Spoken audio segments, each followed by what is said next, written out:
அல்லாஹ் மறைத்த குறைகளை துருவி துருவி ஆராயாதீர்கள். நீங்களும் மனிதர்கள் தான், அவர்களும் மனிதர்கள் தான். உங்களுக்கும் குறை இருக்கும், அவர்களுக்கும் குறை இருக்கும். பிறருடைய குறையை துருவி துருவி ஆராயாதீர்கள். யாருடைய குறையை ஒருவர் துருவி துருவி ஆராய்வாரோ அல்லாஹ் அவருடைய குறையில் அவரை பின்தொடர்வான்.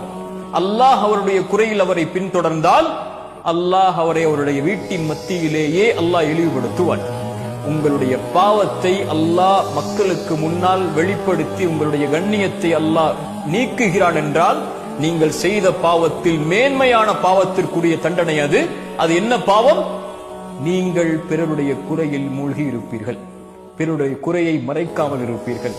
இந்த பாவத்தை செய்பவனை அல்லாஹ் அவனுடைய குறையை வெளிப்படுத்துவான். யார் ஒருவர் பிறருடைய மானத்தை பாதுகாத்து அவருடைய குறையை மறைப்பாரோ அல்லாஹ் அவருடைய குறையை மறைப்பான். ஏன்? ஒரு முஃமினுடைய மானம், ஒரு முஃமினுடைய கண்ணியம் இந்த உலகத்தில் இருக்கக்கூடிய